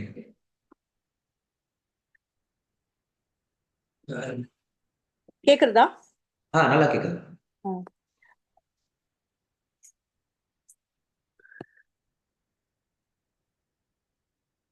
கேக்குறதா? நல்லா கேக்குதுமா, கேக்குது. ஆக்சுவலா நீங்க லாஸ்ட் கிளாஸ்ல ரொம்ப ஒரு அட்வைஸ் கொடுத்தீங்க. நம்ம பசங்கள்கிட்ட பேசறச்சு வந்து சும்மா ஒரு லௌகிக விஷயத்தையே பேசிட்டு இருக்காம ஒரு இந்த மாதிரி ஒரு விஷயமும் நம்ம வந்து அவங்களுக்கு கொஞ்சம் கொஞ்சமா மண்டையில ஏத்தணும், வெறுமெல்லாம் கேட்க போறது இல்லைன்னு. ஸோ நான் என்ன பண்ணேன், ஐ சோஸ் சாட்டர்டே. ஏன்னா சாட்டர்டே ஆஃபீஸ் கிடையாது, ஒன்றும் கிடையாது, அதனால கொஞ்சம் ரிலாக்ஸ்டா இருப்பான். ஸோ நான் கொஞ்சம் அப்படியே பேச ஆரம்பிச்சுட்டு அவனுக்கு என்னோட லைஃப்ல நடந்த ஏதோ ஒரு இன்சிடென்ட்டை எடுத்து அவனுக்கு அப்படி மெதுவா சொல்ல ஆரம்பிச்சு, அப்போ அவன் கேட்டான், இந்த மாதிரி உங்களுக்கு வந்து இதெல்லாம் நீங்க பேசுறது வந்து எக்ஸ்பீரியன்ஸ்ல பேசுறீங்களா இல்லைன்னா? அப்ப நான் சொன்னேன், ஏட்டு சுரக்கா கறிக்கு உதவாதுன்னு ஒரு இது ஒண்ணு இருக்கு. கியா வந்து இதுல பண்ணானா சமைக்க முடியாது, அதுக்கு லைஃப்ல அதை ஆக்சுவலா ப்ராக்டிக்கலா பண்ணி பார்த்தாதான் அது எப்படி அந்த கியா சப்ஜி பண்ண முடியும் அப்படின்னு என்னதான் புத்தகத்துல படிச்சாலும் அடுப்பு கூட மூட்ட தெரியலன்னா என்ன பிரயோஜனம். ஸோ அந்த மாதிரி ஒரு இது வந்து சில விஷயங்கள் வந்து நம்ம பெரியவங்க சொல்றாங்க, I should listen to elders not because they're always correct but they have more experience in doing wrong அப்படின்னு ஒரு இதுவை சொல்லி நாங்க வந்து நிறைய அந்த மாதிரி ட்ரையல் அண்ட் எரர்ல கத்துனதுக்கு அப்புறம் தான் உங்களுக்கு எல்லா விஷயமுமே சொல்றோம். அதனால இது வந்து பெரியவங்க சொல்றது சும்மா நான் அப்படி ரிஜெக்ட் பண்ணாம எக்ஸ்பீரியன்ஸ்ல சொல்றாங்கிறத நீ வந்து மைண்ட்ல வச்சுக்கணும். அப்புறம் 2-3 இன்சிடென்ட்ஸ் என்னோட லைஃப்ல நடந்ததெல்லாம் அவன்கிட்ட சொன்னேன். அப்போ வந்து சில திருக்குறள்ல இருந்து சில அனெக்டோட்ஸ் எடுத்து, அதுக்கப்புறம் என்னோட மைண்டும் என்னோட பிரெயினும் மைண்டும் வந்து ஃபைட் பண்ற மாதிரி ஒரு சீன். ஓகே, ரெண்டும் ஒரு விஷயத்துக்காக போராடி ரெண்டும் அப்படியே ஆர்கியூ பண்ணின்றது. மைண்ட் ஒண்ணு சொல்றது, மூளை ஒண்ணு சொல்றது, கான்சியஸ்ன்ற ஒண்ணு வந்து பேசாம கேட்டுட்டு இருந்தது. நம்ம கிருஷ்ணர் வந்து எப்படி அர்ஜுனன் புலம்புறத கேட்டுட்டு இருந்தாரோ, குவாய்ட்டா என்னென்ன புலம்புறியோ புலம்புன்னு எல்லாத்தையும் புலம்ப விட்டுட்டு அதுக்கப்புறமா அவர் வந்து தன்னோட விஷயத்த அவன் கம்ப்ளீட்டா சரண்டர் அப்படின்னு சொன்னதுக்கு அப்புறம் அவர் ஸ்டார்ட் பண்ணார். அதே மாதிரி நம்மளோட மைண்டும் இதுவும் அப்படிதான் இருக்கும். மூளை வந்து ரொம்ப நான் ரொம்ப இன்டெலிஜென்ட்னு திங்க் பண்ணிட்டே இருக்கும், மைண்ட் ரொம்ப சாஃப்டா திங்க் பண்ணும். அதனால வெறும் மூளை மட்டும் வச்சு பண்ணேன்னா நிறைய தப்பு பண்ணுவேன். அது மாதிரி வெறும் மைண்டை வச்சுட்டு சாஃப்டா பண்ணாலும் நிறைய தப்பு பண்ணுவேன். ரெண்டுத்தையும் மிக்ஸ் பண்ணி அந்த கான்சியஸ் உனக்கு வந்து கரெக்டா கைட் பண்ணும், இதுதான் கரெக்ட் இதுதான் தப்பு அப்படிங்கிற அந்த கான்சியஸ் நீ வந்து கேட்டுட்டு பண்றச்சு. நம்மளோட ஆத்மாங்கிறது கிட்ட ஒரு பென் இருக்கும், அது ஒரு லைட், ஒரு கிரீன் லைட் ரெட் லைட்னு வச்சுக்கோய. உன்னோட கான்சியஸ் பிரகாரம் நீ கரெக்டா நீ வந்து கான்சியஸ் எப்பவும் தப்பா கைட் பண்ணாது. அதை நீ பண்ணிட்டேன்னா உன்னோட ஆத்மா வந்து ரொம்ப சந்தோஷப்பட்டு ஒரு கிரீன் லைட் உனக்கு அதுதான் நீ நெக்ஸ்ட் லைஃப்க்கு நீ கேரி பண்ணுவ. அது வந்து அந்த மாதிரி ஒரு கிரீன் லைட்டும் உனக்கு வந்து லைஃப்ல ரொம்ப வேல்யூபிள்.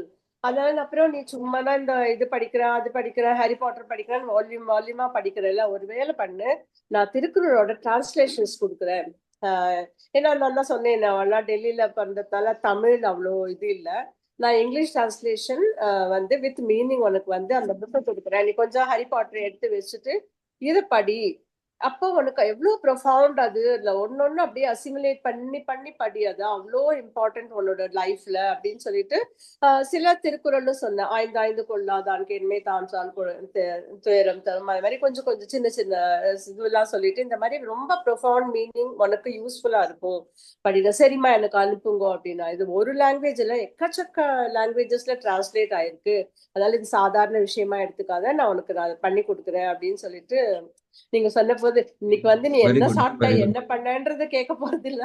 ஓகே, அது வந்து இருக்கவே இருக்கு. பட் ஐம் சம்ஹவ் ஏதாவது ஒரு ஒரு ஒரு லீட் அப்படி கிடைச்சா அந்த இடத்த நான் பிடிச்சிட்டு ஐ ஹாவ் டு அட்வைஸ் சொல்லிட்டு நான் அப்புறம் அவங்களதான் நினைச்சிட்டேன் நானு. ரொம்ப இதுதான் நான் ஷேர் பண்ணிக்கணும் அப்படின்னு நினைச்சேன். எல்லாருக்கும் ஃபாலோ பண்ண ஆரம்பிங்க. இனிமேல நீங்க உங்க பசங்களோட பேசும் பொழுது நல்ல விஷயங்களை பேசுங்க. இப்ப நம்ம சொல்லிக் கொடுத்துட்டு இருக்கோம் இல்லையா? பகவத்கீதையும் சொல்லிக் கொடுக்குறோம், விஷ்ணு சஹஸ்ரநாமம் சொல்லிக் கொடுக்குறோம்.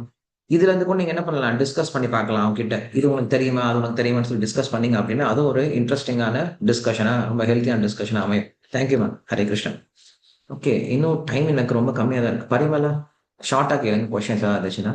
அடுத்து எனக்கு பகவத்கீதை கிளாஸ் இருக்கு.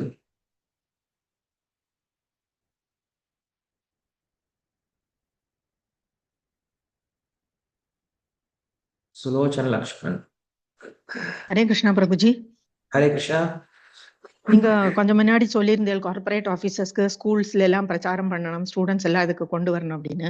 நான் ஒரு லிங்க் கொடுத்திருந்தேன் உங்களுக்கு, வாணி வித்யாலய் மும்பை அப்படின்னு சொல்லிட்டு முல்லுண்ட் வெஸ்ட்ல. நான் மும்பை அது உங்களுக்கு டிவோட்டிஸ்க்கு கான்டாக்ட் பண்ண அனுப்பிச்சிருக்கேன். முடிஞ்சதா? இல்ல நானு மும்பை டிவோட்டிஸ் தான் அனுப்பிச்சிருக்கேன். ஏன்னா நான் இங்க இருந்து அவங்க கான்டாக்ட் பண்ண முடியல. பட் மும்பை ஓகே டிவோட்டிஸ் அனுப்பிச்சிருக்கேன். நான் மறுபடியும் அவங்கள ஃபாலோ பண்றேன். நேத்து எனக்கு ஒரு சிலர் ஓகே வந்து பிரபு. கால் பண்ணி மெசேஜ் பண்ணியிருந்தாங்க. இந்த மாதிரி நான் சிஎஸ்எஸ் பத்தி சொல்லியிருந்தேன் இல்லையா? Corporate spiritual solutions. ஆமா அதாவது ஆமா. நம்ம ஸ்கூல்ஸ்ல, காலேஜஸ்ல, கார்பரேட்ல பிரச்சாரம் பண்றதுக்கு ஹெல்ப் பண்ணலாம். இல்ல வேலை யாராவது தேடிட்டு இருந்தாங்கன்னா அவங்களுக்கும் வேலை கொடுக்க முடியும் தமிழ்நாட்டுக்குள்ளார அப்படின்லாம் பேசியிருந்தோம். ஒரு சிலர் எனக்கு கான்டாக்ட் பண்ணியிருந்தாங்க. பெங்களூர்ல இருந்து ஒரு சிலர் பேசியிருந்தாங்க. ஒரு சிலருக்கு ஆன்லைன்ல என்ன பண்ண முடியும், டிசைனிங், டேட்டா கலெக்ஷன் நிறைய இருக்கு பண்றதுக்கு. ஸோ அந்த மாதிரி விஷயத்த ஒருத்தர் கான்டாக்ட் பண்ணியிருந்தாங்க. வேற யாராவது தெரிஞ்சா கூட அந்த மாதிரி விஷயங்கள் சொல்லுங்க. நான் இதை வந்து ஃபாலோப்ல இருக்கேன். மும்பைல டிவோட்டிஸ் அனுப்பிச்சிருக்கேன். அவங்க கிட்ட நான் மறுபடியும் கேட்டு ஓகே. வரேன் உங்களுக்கு. ஸ்ரீனிவாசன்கிற ஒரு மாமா இருக்கார், பிராமண ம். சமாஜ் வாணி வித்யாலயில. அவர் தான் அந்த ஸ்கூலோட எல்லாம் பண்ணிட்டு இருக்கா, ஹானரரி சர்வீஸ். அவரை கான்டாக்ட் பண்ணா கூட போறோம். நான் பேர் கூட கொடுத்திருந்தேன் உங்களுக்கு. ஆமா முடிஞ்சா நீங்க இருக்கு. கான்டாக்ட் பண்ணி பாருங்க. பெரிய ஸ்கூல்ல இப்ப வந்து அவ பெரிய பில்டிங் பண்ணி காலேஜும் அங்கேயே ஸ்டார்ட் பண்ணிட்டா. அதனால நிறைய ஸ்டூடெண்ட்ஸ் இருக்காங்க. 2 ஓகே. ஷிஃப்ட்ல வேலை பண்றது அந்த ஸ்கூல். ம், ம். ஓகே. என்ட்ரன்ஸ்ல ஒரு பெரிய சின்ன ஒரு கோவிலும் இருக்கு. ஹனுமான், விக்னேஸ்வரர், சீதாராமர், அந்த மாதிரி ஹனுமான் அந்த மாதிரி இருக்கு. எல்லா வெக்கேஷன்லயும், ஸ்கூல் வெக்கேஷன்ல, டிசம்பர் வெக்கேஷன்ல ஹாஃப் இயர்லி எக்ஸாம் ம், முடிஞ்சா, குவார்டர்லி எக்ஸாம் முடிஞ்சா அப்படின்னா அங்க எப்பவுமே ம். பிரச்சாரம் இருக்கும். யாராவது பெரியவா வந்து அங்க சொல்லுவா அப்படி ராமாயணம், எந்த ஏரியா? மும்பைல பாகவதம், எந்த ஏரியால சப்தாகம். இருக்கு? முள்ளுண்டு மும்பைல. வெஸ்ட்ல இருக்கு. முள்ளுண்டு ஓ, வெஸ்ட் முரல் வெஸ்ட். ஓகே. பிராமண சமாஜ்னு அவ தான் நடத்துறாத. சோ அங்க எப்பவுமே இருக்கும். எல்லா வருஷம் அட்லீஸ்ட் 3 to 4 ராமாயணம் இருக்கும். இல்லைன்னா பாகவத பிரச்சாரம் இருக்கும். 7 நாளைக்கு சப்தாகம் இருக்கும். அந்த மாதிரி இருக்கும். அதனால உங்களுக்கு நிறைய ஸ்டூடெண்ட்ஸ் கான்டாக்ட் பண்ண முடியும். நீங்க அந்த ஸ்ரீனிவாசன் மாமா கான்டாக்ட் பண்ணாலே போதும். கண்டிப்பா. தேங்க்யூ. எனக்கு தேங்க்யூ பிரபு. தமிழ்நாட்டுல இருந்து ஏதாவது கான்டாக்ட்ஸ் கொடுங்க. தமிழ்நாடு ரொம்ப முக்கியம். மதுரை, சென்னை, கோயம்புத்தூர், திருச்சி இந்த மாதிரி ஏரியால நான் பிரச்சாரம் பண்ணிட்டு இருக்கோம். இங்க இருந்தாலும் சொல்லுங்க. ஓகே. ரொம்ப நன்றி எல்லாருக்கும். மறுபடியும் உங்களை அடுத்த வகுப்புல சந்திக்கலாம். शिव सहस्रनाम व्याख्यानम की जय, श्रील प्रभुपाद की जय। हरे कृष्ण।